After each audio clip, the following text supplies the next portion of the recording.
Now, Ukrainian President Volodymyr Zelensky has called for stronger international sanctions against Russia following a deadly drone strike in Sumy. Talks in Istanbul on Friday failed to produce a ceasefire, with former President Donald Trump stating that no progress could be made without meeting Russian President Vladimir Putin in person. Meanwhile, the Kremlin has said that Putin would only meet Zelensky if certain conditions are met in advance, and according to sources, the conditions include that Ukraine pull back its troops from the front line. Following a devastating Russian drone strike in the Sumy region, Ukrainian President Volodymyr Zelensky urged the international community to take a firm stand against Russia, calling for stronger sanctions. Zelensky emphasized that without intensified diplomatic pressure on Russia, peace remains out of reach.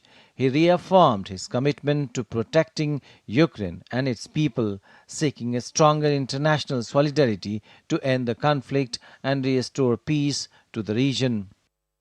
In a bold move, Ukraine's security services has claimed of targeting successfully an ammunition depot in the Russian-occupied region of Crimea. The powerful explosion that followed caused massive detonation at military storage facilities filled with weapons, equipment and fuel.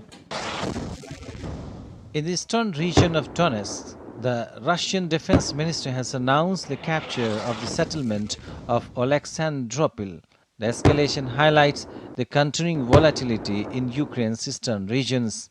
Meanwhile, Kremlin spokesman Dmitry Peskov shared that Russian President Vladimir Putin could be open to meeting with Ukrainian President Zelensky, but only if certain agreements are met. Despite these diplomatic efforts, the conflict continues to have far-reaching consequences for the lives of millions of Ukrainians.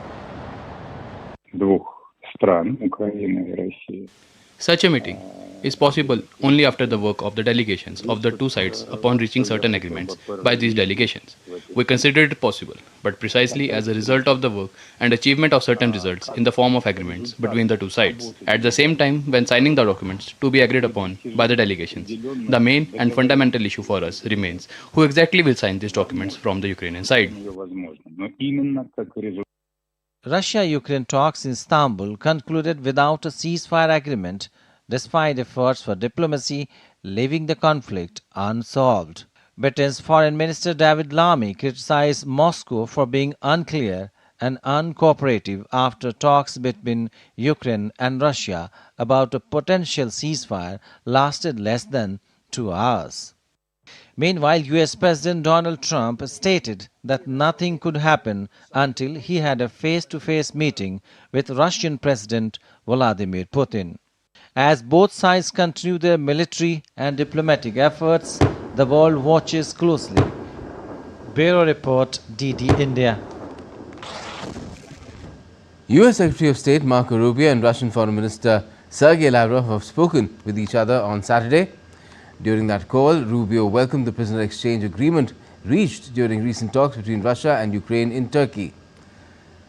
The US Secretary of State also emphasized American President Donald Trump's call for an immediate ceasefire and an end to the violence in Russia's war in Ukraine. He's also said that it's possible that Vladimir Putin and Donald Trump might talk to each other on Monday.